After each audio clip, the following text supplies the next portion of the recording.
Good morning to everyone and welcome to the lecture number 33। आज हम सीखने वाले हैं लेक्चर नंबर 33, जिसमें एक फादर जो होता है अपने लड़के की क्या प्रोग्रेस चल रही है ट्यूटर यानी ट्यूशन वाले के पास, तो वो चेक करने के लिए उनसे सवाल करते हैं। यानी अपने बच्चे को फास्ट बनाने के लिए, प्रोग्रेसिव बनाने के लिए उनके फादर किस तरह से एक टीचर से बात करते हैं और क्या क्या उसमें इम्पोर्टेंट मीनिंग्स आए हैं, क्या क्या इम्पोर्टेंट सेंटेंसेस आए हैं, ये आपको सीखने को इस लेक्चर में मिलेगा। तो यहाँ पे जो कॉन्वर्सेशन दे रखा है, जो लेसन 5 का जो कॉन्वर्सेशन है उसको आप बिल्कुल ध्यान से देखिएगा। कॉन्वर्सेशन 5 जो है वो है विथ द टीचर, यानी कि एक फादर को अपने बच्चे के बारे में बहुत चिंता होती है कि वो आगे भविष्य में कुछ बड़ा बने, तो उसके लिए बचपन से ही उसको तैयारी शुरू करवा दी जाती है और हर सिचुएशन में लड़ने के काबिल उसको बनाया जाता है। तो यहाँ पे एक फादर है, एक लड़का है जिसका नाम अंकुर है, और अंकुर के फादर जो हैं वो उसकी प्रोग्रेस चेक करने के लिए टीचर से किस तरह से बातचीत करते हैं, ये आपको भी सुनना है। समय जो भी पेरेंट्स भी अगर इस वीडियो को सुन रहे हैं तो आपको भी इस तरह के सेंटेंस आपको पता होने चाहिए कि जब हम टीचर से बात करते हैं तो किस तरह से बातचीत की जाती है। तो सबसे पहले ये जो 5th क्लास का जो लेसन है कॉन्वर्सेशन 5, वो है आपका विथ द टीचर, यानी कि एक अध्यापक के साथ है, एक टीचर के साथ है, एक शिक्षक के साथ है, एक सिखाने वाले के साथ है। तो सबसे पहले जो मिस्टर श्याम जो फादर होते हैं अंकुर के, वो कहते हैं so you are the tutor, आप ही मेरे बच्चे को ट्यूशन पढ़ाते हैं। How is Ankur doing in studies, यानी अंकुर की पढ़ाई कैसे चल रही है। तो सबसे पहला सवाल करते हैं कि आप अंकुर के ट्यूटर हैं, तो ट्यूटर क्या होता है ये पहले भी आपको बता दिया है। ट्यूटर वो होता है जो ट्यूशन पढ़ाता है, जो ट्यूशन पढ़ाता है, यानी कि ट्यूशन टीचर जो होता है उसको इंग्लिश में ट्यूटर कहा जाता है। क्या कहेंगे? ट्यूटर कहेंगे। तो ट्यूटर के पास जो मिस्टर श्याम जो हैं वो अंकुर के फादर हैं, वो कहते हैं तो आप अंकुर के शिक्षक हैं ट्यूशन वाले, तो ये बताइए कि अंकुर की पढ़ाई कैसी चल रही है। How is Ankur doing in studies. Okay, तो फिर ट्यूटर यानी कि जो ट्यूशन टीचर होता है वो रिप्लाई करती है कि he is doing well sir, वो बहुत ही बढ़िया कर रहा है sir. He is doing well sir, बहुत ही अच्छा कर रहा है। You need not to worry, यानी कि आपको चिंता करने की कोई ज़रूरत नहीं है। यानी कि कई तरह के सब्जेक्ट होते हैं, साइंस होता है, मैथ होता है, इंग्लिश होता है, हिंदी होता है, तो वो ऐसा कह रही है कि वो बहुत ही अच्छा कर रहा है sir, you need not to worry, यानी कि आपको बिल्कुल भी चिंता करने की ज़रूरत नहीं है। तो फिर जो मिस्टर श्याम होते हैं, जो अंकुर के फादर होते हैं, वो बोलते हैं please make him work hard. अब please make him work hard का मतलब उससे कड़ी मेहनत करवाइएगा। अब अंकुर के फादर उसके ट्यूशन टीचर से रिक्वेस्ट कर रहे हैं कि आप एक काम कीजिएगा, मेरे बेटे को बहुत कड़ी मेहनत करवाइएगा, नहीं तो फिर आगे जाके उसको प्रॉब्लम आएगी। तो उन्होंने कहा है कि please make him work hard. अब देखो, वर्क हार्ड का मतलब क्या हो गया? कड़ी मेहनत करना होता है, और मेक वर्क हार्ड मतलब कड़ी मेहनत करवाना होता है। तो वर्ब के आगे मेक लग जाता है तो वो काम करवाने के लिए होता है। जिसे अंडरस्टैंड का मतलब क्या होता है? समझना होता है, और मेक अंडरस्टैंड का मतलब क्या होता है? समझाना होता है।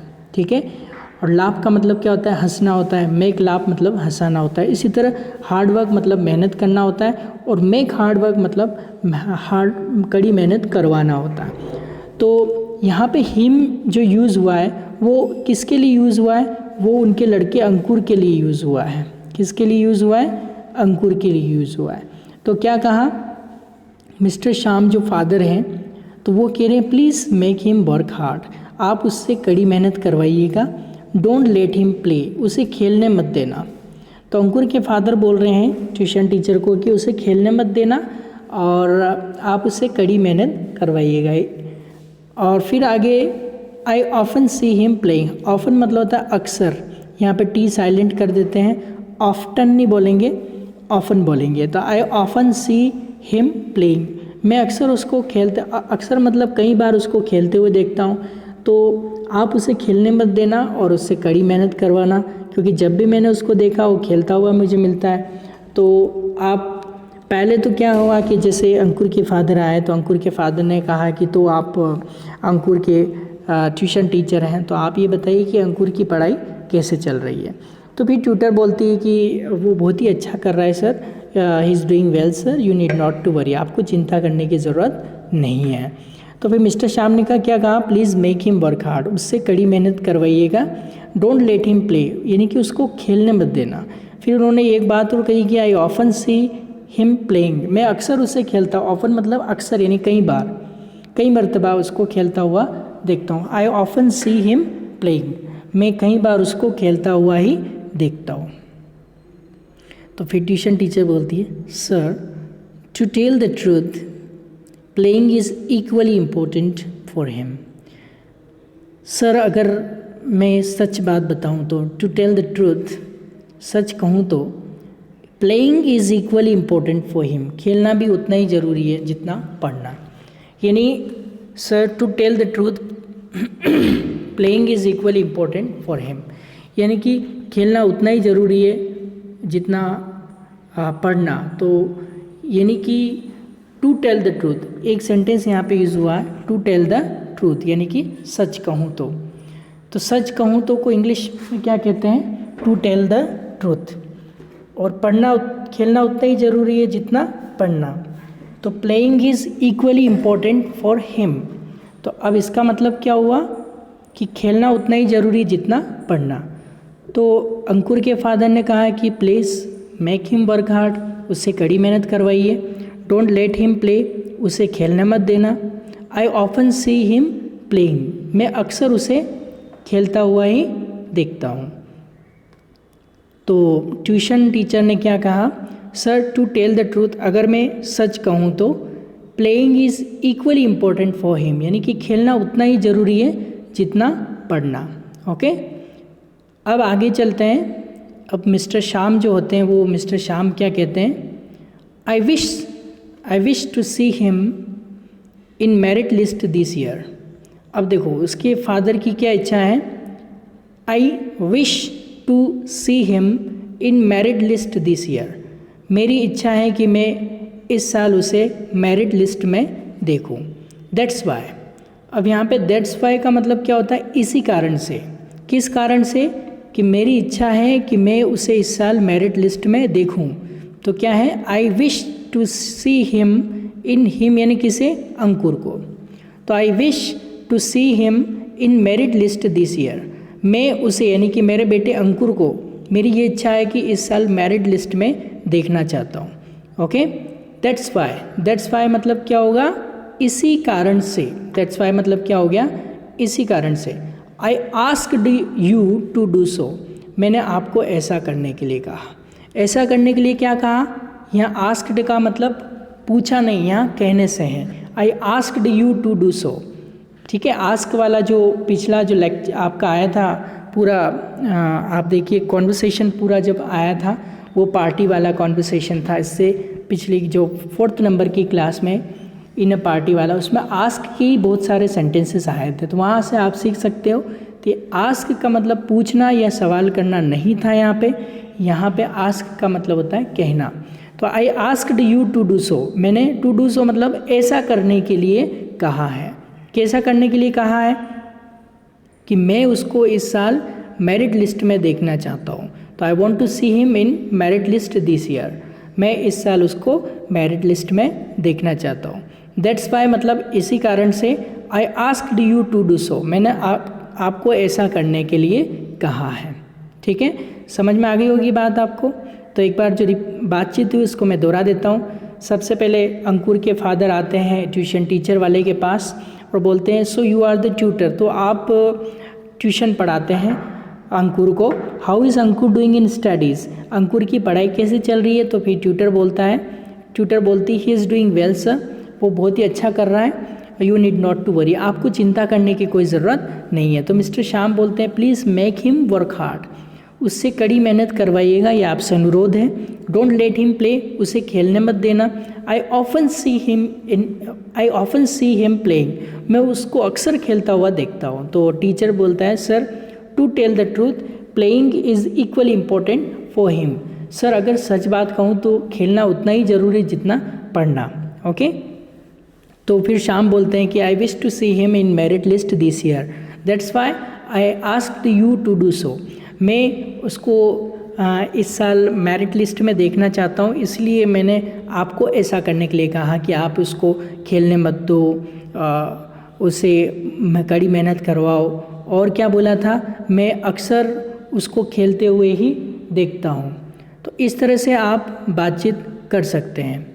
फिर ट्यूटर क्या बोलता है, ट्यूशन टीचर, अब आगे की बातचीत में I did not permit him to play more than an hour. अब ट्यूशन टीचर ने क्या कहा, आई डिड नॉट परमिट। अब यहाँ पे आप डिड के साथ देखो ये फर्स्ट फॉर्म आ गई, तो यहाँ पास्ट सिंपल का नेगेटिव फॉर्म यूज़ हुआ है। तो कैसे कहा, आई डिड नॉट परमिट हिम। अब हिम किसके लिए, अंकुर के लिए, जो बेटा अंकुर था उसके लिए हिम का यूज़ किया। तो हम क्या बोलेंगे, I did not permit him to play more than an hour. More than an hour का मतलब क्या हुआ, 1 घंटे से ज़्यादा नहीं। तो ट्यूशन टीचर अंकुर के फादर को बोलती है कि मैंने उसको 1 घंटे से ज़्यादा खेलने की परमिशन नहीं दी है। I did not permit him to play more than an hour. फिर वो कहती है कि did he request you to bring a dictionary. अब ये डिड आप देखो, ये क्वेश्चन किया जा रहा है यहाँ पे। तो did he request you to bring a dictionary, क्या उसने आपको रिक्वेस्ट की कि आप डिक्शनरी लेके आओ उसके लिए। हो सकता है उसको मीनिंग्स वगैरह में प्रॉब्लम आ रही हो। तो did he request you to bring a dictionary, तो क्या उसने आपसे रिक्वेस्ट की कि आप डिक्शनरी लेके आओ। तो अब पहले ट्यूशन टीचर ने क्या कहा, ट्यूशन टीचर ने ये कहा कि I did not permit him to play more than an hour, मैंने 1 घंटे से ज़्यादा खेलने की परमिशन नहीं दी है। और क्या उसने आपको रिक्वेस्ट की कि आप डिक्शनरी लेके आओ, did he request you to bring a dictionary. तो फिर मिस्टर श्याम कहता है no he didn't ask me to buy one, ऐसा तो उसने मेरे को कोई भी खरीदने के लिए बोला नहीं। ओके ही यानी किसने, अंकुर ने। तो पहले तो ट्यूशन टीचर ने कहा कि मैं मेरे बच्चे जो भी पढ़ते हैं उनको मैं 1 घंटे से ज़्यादा खेलने की अनुमति नहीं देता हूँ या नहीं देती हूँ। और उसने आपसे रिक्वेस्ट की कि आप डिक्शनरी खरीद के लाएं बच्चे के लिए। तो फिर जो मिस्टर श्याम होते हैं, अंकुर के फादर होते हैं, वो बोलते हैं no he didn't ask me to buy one, ऐसा तो उसने मेरे को कुछ बोला नहीं कि आप कोई डिक्शनरी खरीद के लाओ। ओके तो फिर ट्यूटर अब उसका पक्ष लेती है और बोलती है sir please forgive him. Forgive him मतलब दिल से माफ़ कर देना। एक होता है फॉरगिव, अब फॉरगिव मतलब प्लीज़ फॉरगिव हिम, आप उसे दिल से माफ़ कर दीजिएगा। ही माइट हैव फॉरगॉटन, अब माइट हैव फॉरगॉटन का यूज़ कहाँ होता है, माइट हैव फॉरगॉटन, माइट के साथ अगर थर्ड फॉर्म आ रही है तो कोई काम किया होगा, तो ही माइट हैव फॉरगॉटन वह भूल गया होगा। इस सेंस में हम लगाते हैं ही माइट हैव फॉरगॉटन। तो आप देखो प्लीज़ फॉरगिव हिम, आप उसे माफ़ कर दीजिएगा। ही माइट हैव फॉरगॉटन, वो शायद भूल गया होगा। शायद के अर्थ में हम माइट का यूज़ करते हैं। और माइट हैव फॉरगॉटन, हैव के साथ वापस आप देखो थर्ड फॉर्म आ रही है, तो वो संभावनाएं व्यक्त करने की संभावना कौन सी है, संभावना कौन सी यहाँ पे, जो फ्यूचर की संभावना है या पास्ट की संभावना, 2 तरह की संभावना होती है। तो ही माइट हैव, वह भूल गया होगा, यानी कि संभावना तो है पास्ट की, लेकिन बता किस में रहे हैं आप, फ्यूचर में बता रहे हैं। तो ही माइट हैव फॉरगॉटन, वह भूल गया होगा। इस तरह के सेंस में हम इसको यूज़ कर सकते हैं। ठीक है, तो यहाँ तक आपको पता चला। सबसे पहले जो शाम है वो आए और उन्होंने कहा कि अंकुर की पढ़ाई कैसी चल रही है। तो फिर टीचर बोलती है कि वो बहुत ही अच्छा कर रहा है सर, आपको बिल्कुल चिंता करने की ज़रूरत नहीं है। फिर उसके फादर बोलते हैं कि उससे आप कड़ी मेहनत करवाइएगा, उसे खेलने मत देना, मैं अक्सर उसे खेलता हुआ देखता हूँ। तो फिर ट्यूशन टीचर बोलती है कि सर अगर सच बात कहूँ तो खेलना उतना ही ज़रूरी है जितना पढ़ना। फिर मिस्टर श्याम क्या बोलते हैं, मेरी ये इच्छा है कि मैं उसको इस साल मेरिट लिस्ट में देखना चाहता हूँ, इसी कारण से मैंने आपको ऐसा करने के लिए कहा। ऐसा क्या करने के लिए कहा कि आप उससे कड़ी मेहनत करवाइए, आप उसको खेलने मत दीजिए, ठीक है। तो फिर ट्यूटर कहता है कि मैंने उसको 1 घंटे से ज़्यादा खेलने की परमिशन नहीं दी है, और क्या उसने आपसे रिक्वेस्ट की कि वो आप डिक्शनरी खरीद के लाए? तो फिर मिस्टर श्याम बोलते नहीं नहीं, उसने तो ऐसा कुछ मेरे को बोला नहीं। तो फिर ट्यूशन टीचर बोलती है please forgive him, he might have forgotten, to err is human, यानी कि आप उसे माफ़ कर दीजिएगा, वह भूल गया होगा। अब यहाँ पे एक बहुत ही प्यारा सेंटेंस आया, टू एर्र इज़ ह्यूमन, यानी कि गलती तो इंसान से ही होती है। तो to err is human, okay, तो यानी कि गलती तो इंसान से हो। तो उन्होंने क्या कहा कि आप उसे फॉरगिव कर दीजिएगा, वो भूल गया होगा, और गलती तो इंसान से ही होती है, ठीक है। तो फिर मिस्टर श्याम क्या कहते हैं, ओके ठीक है, ऐसा कह के वो फिर वहाँ से चले जाते हैं।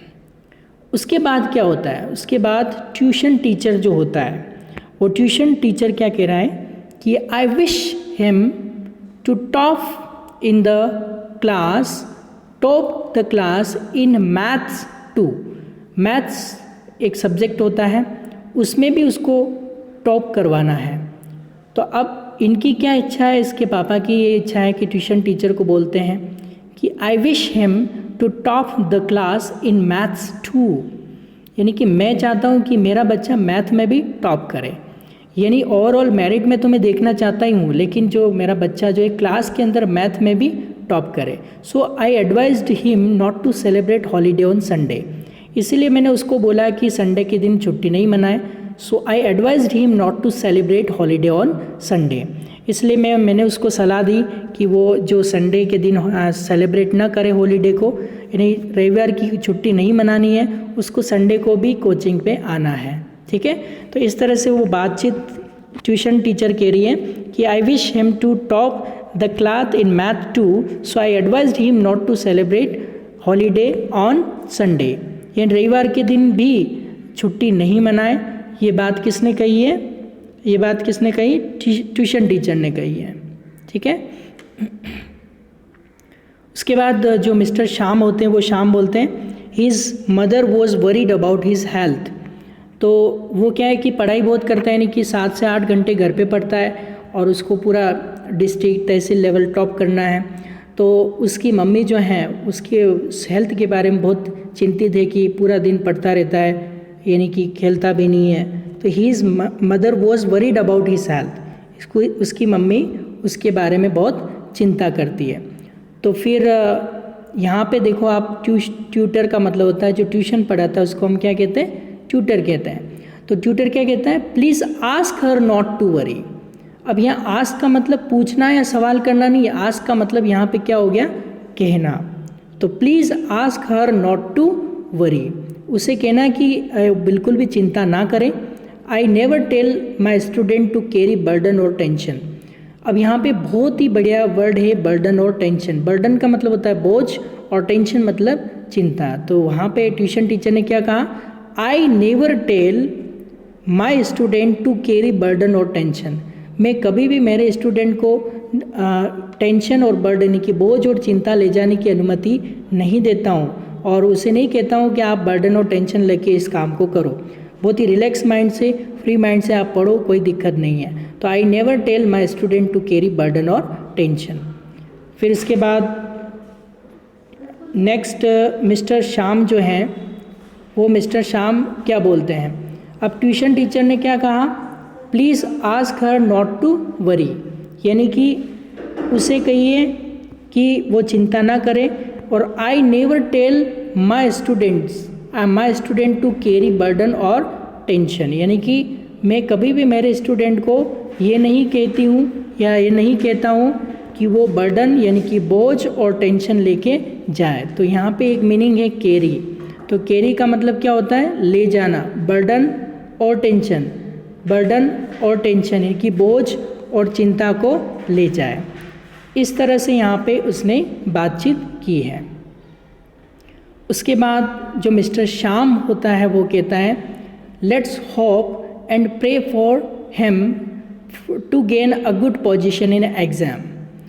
अब यहाँ पे जो मीनिंग है लेट्स होप, लेट्स होप का मतलब क्या हुआ चलो उम्मीद करते हैं। क्या करते हैं? चलो उम्मीद करते हैं। इसको हम इंग्लिश में क्या कहते हैं? Let's hope. And pray for him, और उसके लिए प्रे कीजिए। किसके लिए? आपके बच्चे के लिए। प्रे फॉर हिम, आपके बच्चे के लिए प्रे करते हैं। टू गेन, गेन मतलब क्या होता है? प्राप्त करना, ठीक है। To gain a good position in exam, ये एग्ज़ाम के अंदर बहुत ही अच्छी पोजीशन किस तरह से प्राप्त कर सके, उसके लिए हम प्रे करते हैं। तो हम उसको इंग्लिश में कैसे बोलेंगे? Let's hope and pray for him, चलिए उम्मीद करते हैं और भगवान से प्रार्थना करते हैं। To gain a good position in exam, कि वो एग्ज़ाम में बहुत ही अच्छी पोजीशन प्राप्त करे। तो ये बहुत ही अच्छा कॉन्वर्सेशन था। पेरेंट्स को भी ये सेंटेंस लर्न करना चाहिए, बच्चों को भी लर्न करना चाहिए किस तरह के सेंटेंस काम आते हैं। जब आप पीटीएम में जाते हैं, पेरेंट्स टीचर मीटिंग में जाते हैं, तो ये पूरा जो कॉन्वर्सेशन है वहाँ भी आप यूज़ कर सकते हैं। वहाँ इंग्लिश में आप बातचीत कर सकते हैं और अपनी वोकेबलरी और सेंटेंस को बूस्ट कर सकते हैं, बढ़ा सकते हैं। तो फिर से मैं एक बार शॉर्ट में इसको समझा देता हूँ। तो अंकुर के फादर आते हैं ट्यूशन टीचर के पास और पूछते हैं कि अंकुर की पढ़ाई कैसी चल रही है। तो फिर ट्यूशन टीचर बोलते हैं कि बहुत ही अच्छा कर रहा है, आपको चिंता करने की ज़रूरत नहीं है। फिर उसके फादर कह रहे हैं कि उसे कड़ी मेहनत करवाना, उसे खेलने मत देना, मैं अक्सर उसे खेलता हुआ देखता हूँ। तो फिर ट्यूशन टीचर बोलती है कि सर अगर सच कहूँ तो खेलना उतना ही ज़रूरी है जितनी पढ़ाई करना। तो शाम जो होते हैं वो बोलते हैं कि मैं उसको इस साल मेरिट लिस्ट में देखना चाहता हूँ, इसी कारण से मैंने आपको ऐसा करने के लिए कहा है। तो फिर ट्यूशन टीचर बोलती है कि मैंने उसको 1 घंटे से ज़्यादा खेलने की परमिशन नहीं दी है, और चलिए उसने आपसे रिक्वेस्ट की कि डिक्शनरी खरीद के लाएं। तो फिर उसके फादर बोलते नहीं, उसने तो मेरे को ऐसा कोई ख़रीदने के लिए नहीं बोला। तो फिर ट्यूशन टीचर बोलती है कि उसे माफ़ कर दीजिएगा, वो भूल गया होगा, गलती तो इंसान से ही होती ना। तो फिर मिस्टर श्याम कहते हैं को ओके, उसके फादर कहते हैं ओके। फिर ट्यूशन टीचर बोलती है कि मेरी ये इच्छा है कि वो क्लास में मैथ में भी टॉप करे, तो इसीलिए मैंने उसको ये सलाह दी कि वो संडे के दिन छुट्टी नहीं मनाए।